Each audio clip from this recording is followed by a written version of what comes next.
Vamos entrando ya a la segunda hora de transmisión, Ali. Así es, con mucha más información. Muy buenos días a todos aquellos que se unen este momento a nuestra señal para estar, por supuesto, bien informado con todas las noticias. El sur de la ciudad presenta esta hora en el distrito metropolitano de Quito un ligero incremento en el tráfico. En un momento lo vamos a proyectar. Tenemos a la zona del Trébol que está completita, los que están por salir, hay problemas de tráfico, está encendido la gran mayoría de la ciudad de Quito. Terrible, terrible, así que usted ya sabe, el día de hoy por favor tome las precauciones del caso, coja vías alternas, pues hay lugares que ya están congestionados y les recordamos que hoy tenemos el Hoy No Circula, ya tenemos el tráfico, así que vamos a revisarlo. Ahí está en pantalla, miren ustedes, el Trébol de la ciudad de Quito congestionadísimo. Miren la avenida Pichincha, esta es la avenida Pichincha, la que va a la Marín, que va a la 10 de agosto, muy pero muy congestionada. Vemos la Napo, la avenida Sena, esto en el sur de la ciudad. Todo el centro de Quito a esta hora presenta carga vehicular sumamente fuerte. Miren, si nos acercamos, Vicente Rocafuerte, la Venezuela y Bolivia, está con tráfico. La vía que vemos acá es justamente pues la avenida Pichincha, que tiene carga fuerte. Miren, la que va hacia la 10 de agosto presenta carga fuerte en este instante. Del Trébol partimos a la José María Velasco Ibarra, donde de sur a norte está totalmente congestionada, llegando la congestión también a la Ladrón de Guevara, este rondel importante que tiene Quito, que va la distribución hasta la avenida Patria. 12 de octubre, donde también la 12 de octubre de oriente a occidente, de sur a norte, está congestionada. Si vamos hacia la 6 de diciembre, pues también presenta una carga vehicular fuerte. El centro norte de Quito está con mucha carga vehicular. Vamos a ir a otra de las vías principales que tiene la ciudad de Quito. Estamos viendo la avenida Colón. Este rojo es de subida. La avenida Colón tiene una importante carga de subida. Sobre lo que están yendo de occidente a oriente, tienen mucha carga vehicular. Si vamos hacia el túnel Guayasamín, paradójicamente, la entrada de los valles de la ciudad a esta hora no presenta mayor inconveniente. No así la Simón Bolívar, que en cambio está llena de tráfico. Esto en el norcentro de la ciudad. Muy al norte, en cambio, la avenida occidental está encendida. Miren ustedes todo lo que sucede justamente hacia el norte. Esta es la Tufiño. Muy al norte de la ciudad también tiene tráfico y estamos viendo que en general Quito en este día martes tiene alta congestión, siendo las 7:03 de la mañana. Bueno, ahí está entonces, usted tiene que tomar vías alternas, hay muchas calles principales de la ciudad de Quito que están realmente congestionadas, así que salga a tiempo de su vivienda y por supuesto recuerde que hoy no circula las placas terminadas en 3 y 4, así que a poner atención también que hay operativos en las vías. Y las autoridades han indicado que se ha mejorado el tráfico de la ciudad. Habrá que ver, yo creo que todavía tenemos que ir midiendo, al menos démosle un mesecito. Bueno, vamos a empezar con la información.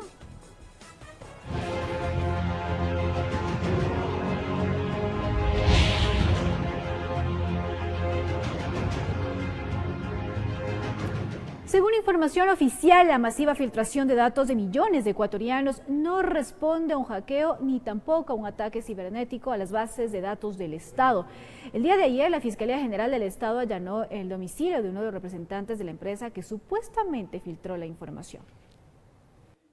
Si bien la filtración de datos de millones de ecuatorianos misma que estuvo expuesta en la web se hizo pública este lunes, el Ministerio de Telecomunicaciones ya conoció de este hecho el pasado 11 de septiembre. Desde ese instante, dicha cartera de Estado ha tomado las acciones legales pertinentes. Hemos investigado de qué empresa se trata, los dueños de las empresas, dónde han trabajado. Efectivamente, como se ha dicho, fueron funcionarios públicos del régimen anterior y hemos emprendido una acción penal. En esta filtración de datos se descarta el hackeo o un ataque cibernético a las bases de datos del Estado. La investigación del caso ya estaría en manos de la Policía Nacional. Estamos desde primeras horas de la mañana levantando toda la información y haciendo la investigación que nos permita descubrir exactamente qué ha sucedido y quiénes son los responsables. A propósito de la rigurosidad de las investigaciones, los funcionarios no pudieron dar más detalles, pero lo que sí adelantaron es que el Mintel junto a su entidad adscrita, el DINARDAP, ha desarrollado un proyecto de ley de protección de datos personales. En este momento el proyecto reposa ya en la Secretaría Jurídica de la Presidencia. Se enviará en esta semana a la Asamblea. Los datos filtrados de millones de ecuatorianos fueron conocidos por una publicación de prensa internacional. Se afirma que existiría información sensible que va desde números de cédula, de teléfono, direcciones, registros familiares, historial laboral, RUC y de cuentas del BIES.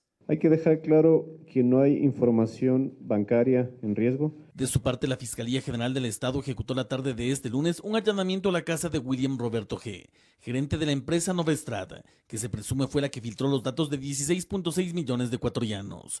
Horas más tarde, según confirmó la ministra de Gobierno, este mismo hombre fue detenido en Esmeraldas y llevado hacia las autoridades de justicia, con el fin de que se pueda recabar información en torno al caso.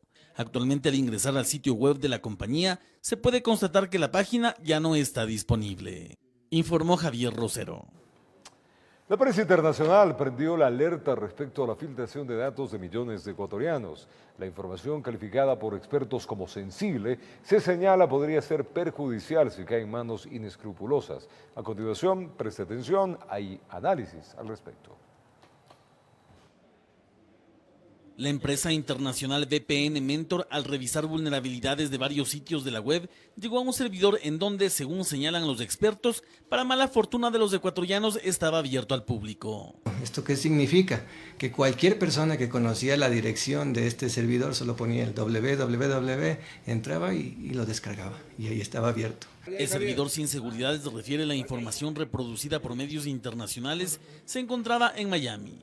Todo apuntó a que la compañía propietaria era de origen ecuatoriano. Su nombre es Novestrada. Yo presumo que se trata de un error de seguridad de esta empresa. Ha dejado allí la base de datos seguramente para que clientes accedan a esa información, pero también la ha dejado ahí para que cualquier persona ingrese. En total, la filtración corresponde a 16.6 millones de ecuatorianos, en donde constarían datos de alrededor de 6.7 millones de menores de edad. Esta información en malas manos, dice Jorge Alarcón, quien es docente universitario y máster en ingeniería de software, podría ser peligrosa. Por ejemplo, se me ocurre que un delincuente tenga acceso a estos datos donde está nombre, número de teléfono, dirección. Puede llamar y decir tengo secuestrado a una persona y darle todos los datos y convencernos de que se trata de esta persona. Entre los datos que se encontraban expuestos a todo público estarían números de cédula, de teléfono, registros familiares, de matrimonio y educativos. El experto indica que obtener esta información de manera ilegal es incluso peor que las estafas financieras. Si estaba revisando, inclusive están los nombres de los familiares, padres, madres, hijos pequeños. Si se nos hubieran llevado los números de tarjetas de crédito, por decir que no lo han dicho, los podemos cambiar, pero nuestro nombre lo podemos cambiar. Nuestra dirección, solo que nos cambiemos de domicilio. Alarcón dice que conocer cuántas personas ingresaron a dichos datos es complicado. El panorama para él es incierto. Y dudo mucho que este servidor tenga un contador de descargas y que diga se han bajado tantas personas desde tantos lugares. No, como vi en la información que estaba presente, eso estaba abierto a quien quiera lo baje y lo bajaba. El pasado 11 de septiembre este servidor habría restringido el acceso a más usuarios. Esto mientras las autoridades actualmente investigan a la empresa que dejó vulnerables los datos de casi todos los ecuatorianos. Informó Javier Rosero. Y este martes se realizará la votación de las reformas al Código Integral Penal. Al menos 5 articulados se discutirán por separado. Uno de ellos, la despenalización del aborto en casos de violación. Los grupos pro vida advierten acciones legales de incorporarse en la norma. En medio de controversias y sin un consenso claro llega la votación de las reformas al Código Integral Penal. Aún no se define el mecanismo de cómo se dará esto, pero está claro que tópicos serán tratados de manera independiente. 150 de aborto no punible, está también el uso de los derivados del cannabis para temas medicinales, la figura de comiso sin sentencia, la figura de incautación también, el artículo que tiene que ver con el rostro, demostrar el rostro de los procesados por delitos, serían los temas que podrían votarse aparte. Y es que la despenalización del aborto en casos de violación es uno de los nudos más críticos. En cada una de las bancadas se ha dado la libertad para que los legisladores voten a su conciencia. Sin embargo, continuamos optimistas de tener los votos necesarios el día de mañana. La reforma al artículo 150 del COIP amplía las exenciones del aborto no punible. Actualmente esta práctica es permitida en 2 circunstancias: cuando está en riesgo la vida de la mujer y en casos de violación a una mujer que padezca discapacidad mental. Con las nuevas causales se abarca la generalidad de los casos de violación, violación incestuosa e inseminación forzada. Estamos actuando en el marco de lo que establece nuestra Constitución. Pero esto no es lo que piensan las agrupaciones de la coalición Vida y Familia, que adelantan tomar acciones en contra de los legisladores de aprobarse la reforma del aborto. No se puede hacer una reforma legal si primero no hay una reforma constitucional, de tal forma que todo lo que se está diciendo en la Asamblea es esencialmente inconstitucional. Legislar desde la consecuencia nunca será la respuesta. La respuesta es proteger a la mujer de la violencia. La respuesta es cubrir a la mujer. La respuesta es educar. A esas voces se suman también las de la Iglesia Católica. Este martes, al tiempo que se realice la votación en el Pleno, habrá plantones en los exteriores del Legislativo de ambos sectores, a favor y en contra del aborto, informó Carolina Basante. Por parte del Ministerio de Gobierno hay expectativas sobre la aprobación de sus propuestas sobre las reformas del Código Integral Penal que están enfocadas en la gestión de la Policía Nacional y normas administrativas. El primero es incorporar normas que den parámetros técnicos a los jueces para valorar el uso progresivo de la fuerza. Otro tema que para nosotros es de gran interés es que la Asamblea apruebe una reforma al procedimiento para destrucción, y en este caso sería aprovechamiento del material mineralizado que se decomisa en los operativos. Esta es una norma que, aunque parece de detalle, de procedimiento, es una norma muy importante en el tema de minería ilegal. También nos encontramos a la expectativa de la norma que nos permita retirar armas blancas, retirar armas cortopunzantes de las calles, porque en este momento esa facultad para retirar las armas no está clara. Y hoy en El Comercio TV, en nuestro segmento, el invitado Miguel Rivadeneira entrevistará a Diego Beltrán, abogado con quien se analizará las filtraciones de los datos personales de los ecuatorianos, su gravedad, riesgos y, por supuesto, incidencia. Recuerde, la cita es en pocos momentos en El Comercio TV, así que no se despegue de nuestra señal. Vamos a hacer una pausa y al retornar, hoy día se realizará la votación de las reformas al Código Integral Penal. Al menos 5 articulados se discutirán por separado. Una pausa, nosotros ya venimos, son las 7:12 en la mañana. La temperatura en Quito, Distrito Metropolitano, 5 grados centígrados.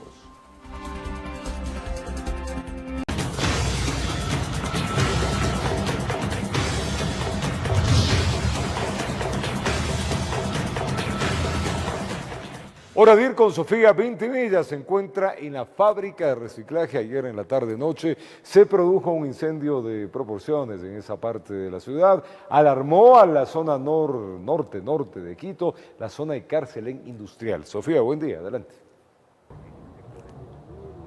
Roberto, amigos, nuevamente que tengan un excelente día. Así es, a partir de aproximadamente las 6 de la tarde se produjo este incendio en la denominada zona La Cristiana. Es muy cerca al Parque de los Recuerdos, aquí sobre la avenida Galo Plaza Lazo, en el norte de la capital. Este incendio obviamente ahora está en investigaciones y, por supuesto, agentes y efectivos del Cuerpo de Bomberos de Quito, además de varias entidades de la administración municipal, están investigando cuáles habrían sido las causas de este suceso. Lo que nos han sabido manifestar es que por el momento la fábrica se encuentra cerrada y obviamente nadie puede tocar nada hasta que se terminen estas investigaciones, y por supuesto también lo más importante es que toda la zona ya ha sido debidamente inspeccionada para precautelar la seguridad de todos los trabajadores y todas las personas que viven en este sitio. Sin embargo, antes hemos preparado un informe detallado de todo lo que transcurrió durante este flagelo para que conozcan más detalles y luego continuamos conversando con el agente y el efectivo del Cuerpo de Bomberos. Por favor, veamos. La tranquilidad de los moradores del sector La Cristianía o Parque de los Recuerdos al norte de Quito se vio interrumpida cuando las llamas envolvió a una fábrica de reciclaje. Fábrica que básicamente está destinada o tiene la acumulación de todo material reciclable. El incendio estructural de gran magnitud alarmó a la ciudadanía, ya que desde varios puntos de la ciudad, como la avenida Galo Plaza, La Ofelia, El Condado, Cotocollao, Pizulí y San Carlos, se podía ver el fuego que consumía la fábrica. Lamentablemente se contaminó uno de los galpones inferiores de esta empresa, lo que hizo que se propague de una manera muy rápida. Las características específicas de este tipo de incendios es que nos generan gran cantidad de llamas grandes, radiación muy alta, y se concentra gran cantidad de humo y obviamente este humo puede resultar nocivo para la comunidad y para la ciudadanía. La sala de operaciones del ECU 911 informó que aproximadamente a las 16 horas se habría reportado el incendio estructural en las calles El Juncal y de Los Aceitunos. El Cuerpo de Bomberos de Quito asistió al lugar de inmediato con todo su contingente. Nosotros hemos movilizado prácticamente alrededor de 20 unidades contra incendios, entre unidades contra incendios, unidades de rescate, ambulancias, personal de comando de incidentes y 63 personas. Estamos atacándole por 4 flancos al incendio. Los socorristas, quienes actuaron de inmediato, evacuaron a los ciudadanos que permanecían en los locales aledaños a la fábrica afectada. Según Esteban Cárdenas, comandante del Cuerpo de Bomberos, hasta el momento no existirían personas afectadas. Al momento el incendio se encuentra controlado con 30 vehículos entre camiones contra incendios, rescate, ambulancias y 70 bomberos aproximadamente, debido a la complejidad del incendio, pero en este momento se encuentra totalmente controlado y hemos iniciado las labores ya de remoción de escombros y enfriamiento. Por otra parte, la Agencia Metropolitana de Tránsito se desplegó hasta el lugar para controlar la circulación vehicular, y ya que se habría registrado algunos inconvenientes en el sector. Informó Patricia Aldaz. Ahora vamos a conversar con el agente del Cuerpo de Bomberos para que por favor nos amplíe la información. Lo primero es saber si ya se puede contabilizar cuál es la pérdida de este material de reciclaje y en su mayoría qué fue para causar una humarada tan grande. Bueno, no podríamos determinar cuáles han sido las pérdidas de la fábrica, ya que nosotros no tenemos el inventario del mismo. Eso se encargará obviamente las personas de la fábrica de determinar qué es nomás lo que tenían en el punto. Nosotros el día de ayer podemos determinar que se trataba de espuma flex, pero no podemos decir o aseverar que era lo único que teníamos dentro de la fábrica, ya que en la parte inferior ya teníamos muy propagado el incendio y no podíamos ingresar a ese lugar. ¿En un porcentaje podemos saber cuánto de la fábrica se destruyó? Bueno, nosotros tenemos en esta fábrica 2 bodegas, una superior, una inferior. La bodega inferior quedó consumida alrededor de un 95%. Solamente se salvó una parte del flanco norte derecho. Y en la parte de la bodega superior, nosotros tenemos que se contaminaron aproximadamente un 10 a 15% de la parte superior. En la parte inferior fue donde comenzó el incendio. Podríamos presumir que en la parte inferior es donde se inició el flagelo, pero obviamente eso se encargará de determinar la unidad de investigación de incendios con los peritos, de determinar dónde se produjo el incendio y cuál fue la chispa que inició este incendio. ¿Van a permanecer ustedes aquí? También hemos visto gente de la Secretaría Municipal de Gestión de Riesgos también evaluando un poco el panorama.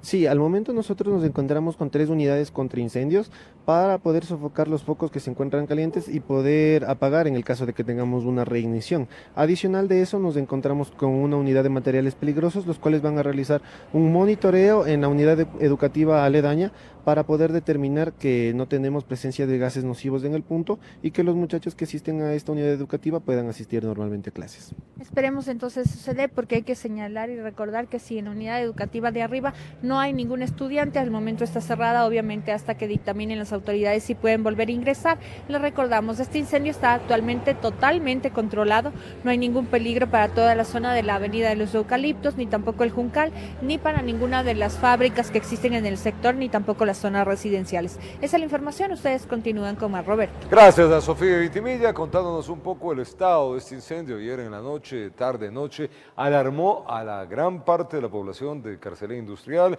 y desde el norte de la ciudad de Quito se veía a grandes, pero grandes llamaradas. Bueno, tiempo de una pausa, nosotros ya venimos. Y hoy en el Comercio TV, en nuestro segmento, el invitado Miguel Rivadeneira entrevistará a Diego Beltrán, abogado con quien se analizará las filtraciones de los datos personales de los ecuatorianos, su gravedad, riesgos e incidencia. Recuerda las citas en pocos momentos en el Comercio TV, así que no se despegue de nuestra señal.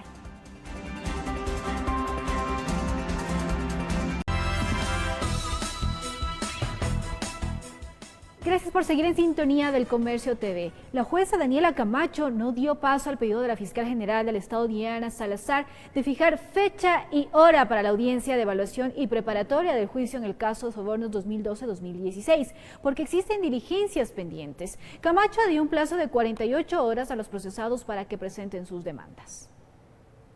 Mediante una providencia, Daniela Camacho, jueza de la Corte Nacional de Justicia, informó a Diana Salazar, fiscal general del Estado, que no dará paso al pedido de fijar fecha y hora para la audiencia de evaluación y preparatoria a juicio en el caso Sobornos 2012-2016, mientras no se hayan evacuado todas las diligencias, dando un plazo de 48 horas que se cumple este martes para que los involucrados den a conocer sus demandas. Del lado de Alexis Mera se preparan para la versión de Santiago Cuesta, ex asesor presidencial. Por ejemplo, queremos preguntarle cómo es que él conoce que la información del arroz verde, de los archivos de arroz verde, había sido vendida, que se le había incluso puesto a disposición de él. Todos conocimos que en el testimonio anticipado de la doctora Pamela Martínez, ella había indicado que solo se mantenía esa información en un flash memory que había sido destruido oportunamente. Marcelo Dueñas, abogado de la asambleísta Viviana Bonilla y el ex asambleísta Cristian Viteri, argumenta que hay trámites que están a la espera. Tenemos varios expertos en informática, por ejemplo, que deberían comparecer para contrastar la versión y los informes periciales de quienes han emitido los informes de criminalística con expertos en informática que digan si aquellos informes, aquellos trabajos periciales se ajustan a la realidad, se ajustan a la verdad. Con este análisis esperan que la instrucción fiscal se extienda hasta el 29 de septiembre como estaba previsto, pero podría ser un poco más. Con esta interrupción que ha provocado la Fiscalía, tiene que seguirse contando los días que se ha perdido. Prácticamente es una semana completa que se ha perdido. Está prevista la audiencia de revisión de medidas cautelares para Alexis Mera, a quien primero se le aplicó la prisión preventiva y actualmente cuenta con arresto domiciliario. Las prohibiciones de salida del país y la presentación periódica ante un juez. Entonces, creo que es justo que el doctor Mera tenga esa misma posibilidad que el resto de los procesados. Informó Héctor Romero. 7:30 de la mañana en la Fiscalía General del Estado se presentó una denuncia en contra del expresidente Correa por persecución y delitos de lesa humanidad. Esto relacionado a los hechos del 30 de septiembre del año 2010. Veamos. Son exmiembros de la Policía Nacional sentenciados a 12 años de prisión por magnicidio en la revuelta policial del 30 de septiembre del 2010, que luego de haber cumplido 5 años tras las rejas, gozan de la prelibertad. Esos aducen ser inocentes y víctimas de la manipulación de la justicia. Los correos de Pamela Martínez nos demuestran que existió un concierto previo para sentenciar, para delinquir y sentenciar a víctimas y para, a través de los medios, de los operadores de justicia, perseguir a muchas personas. ¿Qué dijo el presidente de la República, Lenín Moreno? Claramente que el 30S fue una farsa, que hubo gente inocente, presa. Responsabilizan directamente al expresidente Rafael Correa y 15 operadores de justicia, contra quienes en la Fiscalía General del Estado presentaron una denuncia por persecución y delitos de lesa humanidad. A la señora fiscal, en este día venimos a pedir una investigación clara, objetiva, precisa, sin persecución a ningún ciudadano. Dejaron ver la difícil situación que atraviesan al no poder llevar el sustento diario a sus hogares. Humillados, discriminados. ¿Por qué discriminados? Porque ahora las empresas privadas y peor públicas no nos dan un trabajo, nos ven que somos del 30S, nosotros les llamamos. ¿Y con qué llevamos un pan a nuestros hogares, a nuestros hijos, a nuestras familias?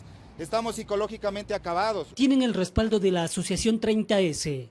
Les dejaron en la más absoluta indefensión y en todas las instancias, jueces y fiscales cometieron graves delitos en contra de los derechos humanos. Informó Héctor Romero.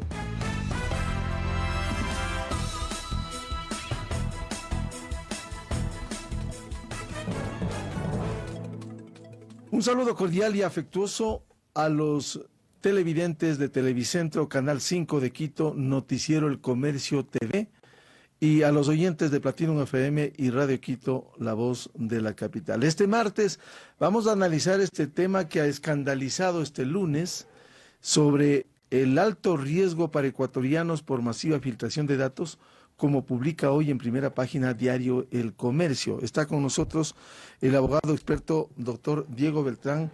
Bienvenido. Partamos de un hecho.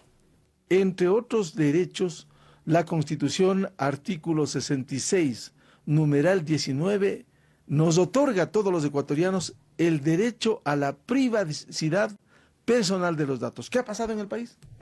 Miguel, buenos días a todos los oyentes. Muchísimas gracias por recibirme.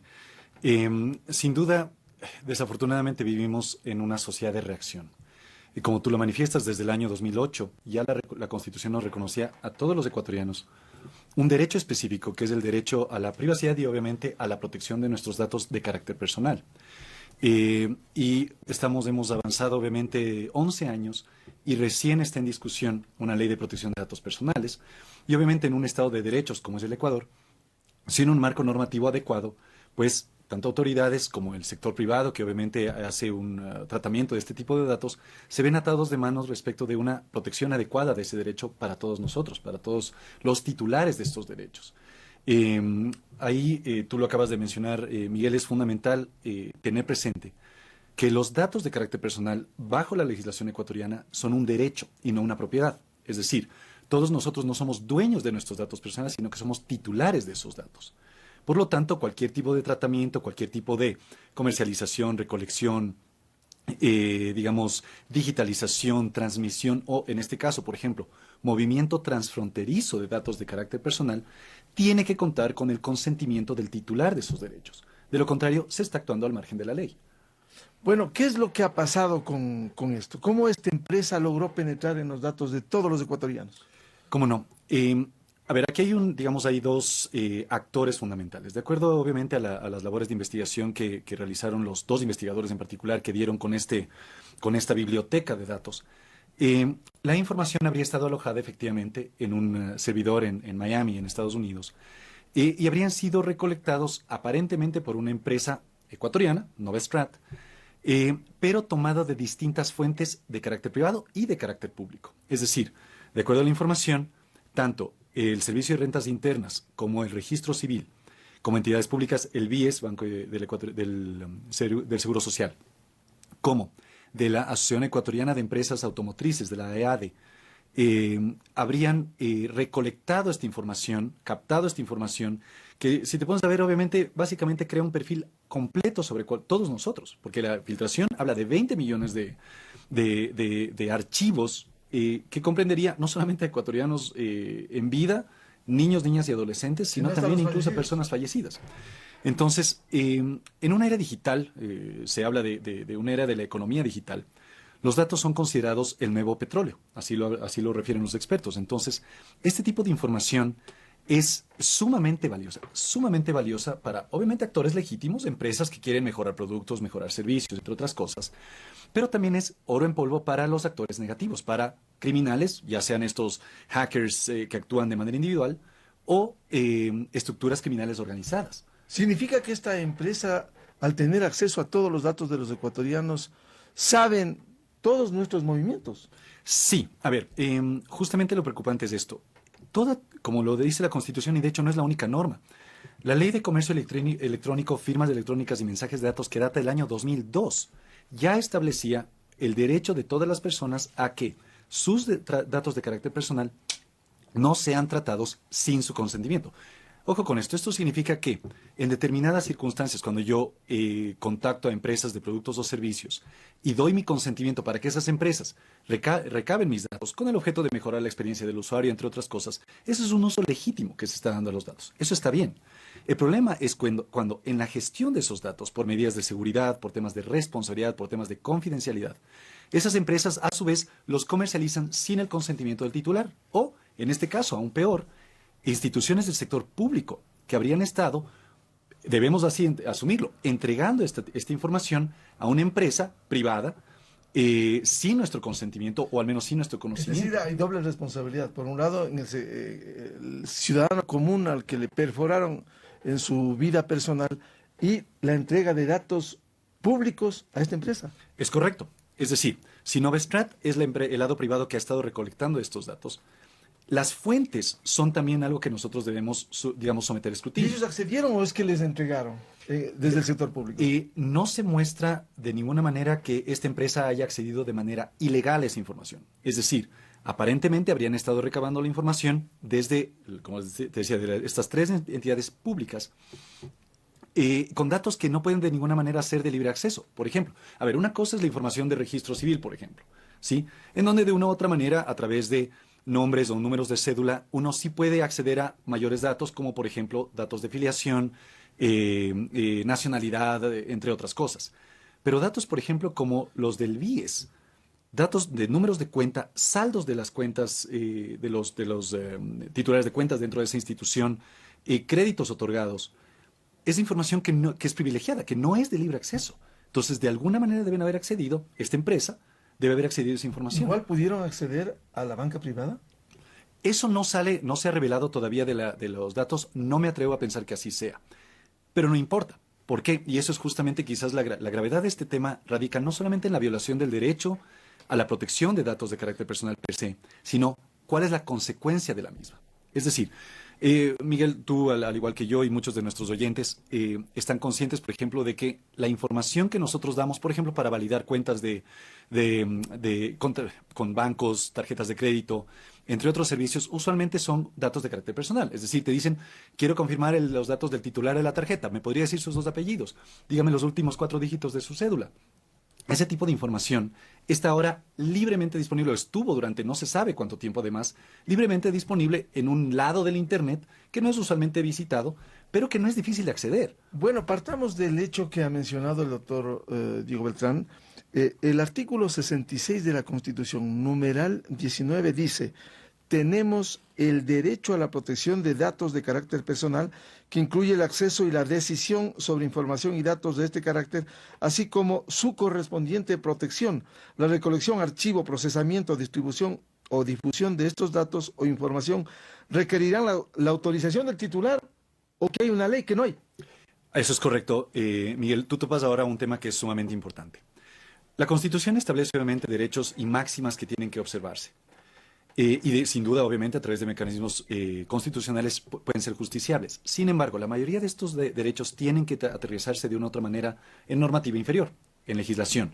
En este caso, una ley de protección de datos de carácter personal debería establecer, entre otras cosas, justamente las variables bajo las cuales se debe hacer lo que se denomina, como digamos término técnico, el tratamiento de datos. Todo lo que leíste, ¿no? Recolección, distribución, comercialización, transferencia, etcétera. Todo eso se denomina tratamiento de datos personales y todo aquello debería estar regulado por una ley que ahora ha anunciado el Ejecutivo y es un proyecto de ley que ha venido, entendemos, trabajándose por parte de la Dirección Nacional de Registro de Datos Públicos, a la cual desde la Asociación Ecuatoriana de Protección de Datos Personales, que conformamos con algunos profesionales, justamente hemos tratado de contribuir para que ese proyecto de ley, que obviamente lleva una década por lo menos de retraso, sea efectivamente adoptado. Ahora, Miguel, tú coincidirás conmigo. Así como el derecho penal no impide o no detiene la comisión de delitos, la ley de protección de datos de carácter personal, por buena que sea, por más rápido que se adopte, no va a modificar de ninguna manera una práctica en tanto no primero, se justicie, o sea, realmente se judicialice este tipo de prácticas y desde la función ejecutiva, evidentemente, cuya función es hacer que se cumpla Pero la quienes ley. violen esto ya tendrán sus sanciones con la ley. Debe entenderse que así es. A la luz de la Constitución y a la luz de la Ley de Comercio Electrónico, Firmas Electrónicas y Mensajes de Datos, existe suficiente base para hacer, obviamente, una investigación adecuada sobre dónde se produjo la violación del derecho. Puede ser digamos, radicar en instituciones públicas, al haber entregado esta información sin el consentimiento del titular, como lo dice la Constitución, o en la empresa privada, aun cuando la empresa, digamos, la institución pública contara con el consentimiento, la empresa privada no sabemos si es que contaba con ello o no. Y, Miguel, solo una precisión que es sumamente importante. Te decía yo que hoy por hoy los datos de carácter personal son considerados sumamente valiosos. Todos los servicios de los cuales nos beneficiamos, cuentas en Gmail, redes sociales, entre otras cosas que parecen ser gratuitas, realmente se alimentan, su monetización se da a través de nuestros datos. Hábitos de consumo, preferencias políticas, comerciales, entre otras. Es decir, cuando yo alimento al Internet. Antes éramos consumidores de información, ahora se considera que somos prosumidores de información. Nosotros somos quienes alimentamos de datos a este vasto mundo que es el entorno digital, ¿no? Y el valor justamente de todos estos servicios radica en nuestros datos, nuestra información, que va desde nuestro nombre, número de cédula, entre otras cosas, hasta cuestiones tan precisas como nuestras preferencias comerciales, nuestras enfermedades, nuestros padecimientos, entre otras cosas. Entonces, cuando una empresa privada como Nuevestrat y de lo que he podido leer también en la prensa, anunciaba en su página web que tenía capacidad de otorgar datos que proveían de inteligencia financiera, en otras palabras, para decisiones de mercado, absolutamente actualizados. Significa que esta información que el Estado está llamado a resguardar a través de estas entidades actualizando públicas, periódicamente. La información dice que está actualizada hasta la primavera de 2019, es decir, sumamente actualizada. ¿Cuán grave para dimensionar esto, doctor Beltrán, si ahora se usa la firma electrónica, si uno está expuesto con esta vulnerabilidad, hasta se pudiera usar la firma electrónica para cualquier cosa? El tema es ese, por ejemplo, las entidades de certificación de firmas electrónicas, por ejemplo, lo que hacen es obtener toda la información del presunto titular de esos datos, ¿no es cierto? Entonces, si es que yo soy un actor negativo, he logrado procurarme esta información, puedo suplantar la identidad del legítimo titular de esa facultad o de esa competencia. Por ejemplo, hacerme pasar por un gerente de un banco, hacerme pasar por un dueño de un concesionario, entre múltiples cosas, o en una entidad pública incluso, para procurar justamente actuar en el entorno digital bajo la supuesta identidad de una persona que no soy. Y es esa una de las múltiples consecuencias que pueden darse justamente a través de la vulneración de estos datos. Miguel, cuando tú accedes a toda la información sobre un individuo particular, incluyendo datos que normalmente generan confianza, como por ejemplo, mira, como si alguien llega a tu casa y pregunta por ti y dice, mire, a mí me envió Miguel desde su oficina, ¿sabe qué? Se olvidó tal cosa en el auto, tiene un auto de estas características con esta placa, y toda esa información está ahí, toda esa información, pues entonces la persona con quien interactúa obviamente va a decir, bueno, evidentemente es una persona de confianza. Son temas de seguridad, por eso hay que cuidar si es que no es un familiar conocido, cercano, para recibir, a lo mejor ahí está una bomba. Es que ese es el problema, Miguel. A ver, digamos, uno de los mayores desafíos que, digamos, quienes tenemos una práctica en este campo, enfrentamos es justamente la generación de la conciencia en las autoridades y en la colectividad de cuál es la importancia y la sensibilidad de este tipo de datos. Por el lado menos lesivo estará que empresas, proveedoras de servicios accedan a esa información con el objeto de venderte de manera dirigida productos y servicios. Eso explica quizás, por lo que dice el doctor Beltrán, la vulnerabilidad cuando a uno le llaman de diferente la tarjeta X, Y o Z, saben los datos y le dicen, no quieres esta otra tarjeta. Por supuesto, y el tema es que a través de esta información no solo pueden saber a quién dirigen esa oferta, sino cuál es su situación personal. Pueden saber si es que está en estado de necesidad, ha tenido recientemente alguna tragedia o algo por el estilo, porque toda esa información se puede extraer de todos estos datos. Ese es el problema. Entonces, por el lado bueno, mira, si yo estoy interesado en hacer un viaje, de repente me van a ofrecer pasajes aéreos descontados, bien por ahí. Pero si he hecho investigación o búsqueda, por ejemplo, sobre un padecimiento de salud, las empresas de proveedoras de seguros de salud también tienen esa información y de repente las primas se pueden trepar. Es decir, no siempre el objetivo es reducir costos o mejorar la experiencia. A menudo puede resultar en elevar los costos de un producto o servicio. Bueno, está probado no hoy, sino en las últimas décadas, que el que cuenta con información hasta puede ganar una guerra. La información es vital. El escándalo ha estado en manos de otras personas sin autorización. Mira lo que ocurrió en las elecciones del 2016 en Estados Unidos. O sea, justamente hay un excelente documental en Netflix que se llama The Great Hack, que trata sobre el escándalo de Cambridge Analytica y de cómo a través de la información del electorado pudieron manipular y confeccionar los mensajes que alimentaban sus redes sociales a fin de incidir en su decisión en una elección de gran envergadura como es la elección del presidente de Estados Unidos. Entonces, eso, como te digo, en el lado menos lesivo, en el lado, más claro de la ley. Pero cuando tú tomas un lado negativo, donde hay un volumen importantísimo de estructuras criminales, que a través de esta información pueden proceder a causar, a hacer suplantación de identidad, fraude electrónico, extorsión, amenazas personales, entre otras cosas. Ya la dimensión digital de esta vulneración pierde peso y empieza a tomar una dimensión real. Bueno, un gran desafío, urgente, aprobar la ley, siempre llegamos tarde, pero más vale tarde que nunca, la ley de protección de datos, porque hay un mandato constitucional que exige la protección de los datos de los 17 millones al menos de ecuatorianos. Al doctor Diego Beltrán, muchas gracias en el noticiero El Comercio TV a través de Televicentro, Canal 5 de Quito, en las radios Platinum FM y Radio Quito. Continuamos este diálogo y a quienes deseen ver, en la página web del Comercio está esta y todas las entrevistas de la mañana de Ecuador Radio. Vamos de vuelta a nuestro país. La Fundación Corazones Azules invita a la ciudadanía a ser parte de la campaña Hay cambios solo si tú cambias. El objetivo es concienciar o concientizar, en este caso, a la ciudadanía de la afectación que causan los accidentes de tránsito usando zapatos de diferentes colores. Veamos. Hay cambio solo si tú cambias. Así se denomina la campaña de concientización que lleva adelante la Fundación Corazones Azules. El objetivo es informar a la ciudadanía sobre la realidad de la seguridad vial. Hagamos este granito de arena y digamos, bueno, nosotros sí podemos cambiar, nosotros es un tema de actitud, cambiemos esto si somos nosotros y que las autoridades hagan los deberes por otra parte, que hay muchísimas cosas por cambiar en el lado oficial. A decir de Rosa Carrera, presidenta de la Fundación Corazones Azules, las estadísticas que dejan los accidentes de tránsito en Ecuador han incrementado, siendo la principal causa para que estos se produzcan una falla humana. Porque del 100% de los accidentes, el 95% es por una falla humana. Eso quiere decir que nosotros somos corresponsables importantes de que la seguridad vial funcione o no funcione. Para la presidenta de la Fundación, el objetivo es que todos se comprometan con la educación en la seguridad vial para lograr una mejor convivencia social y así revertir las cifras.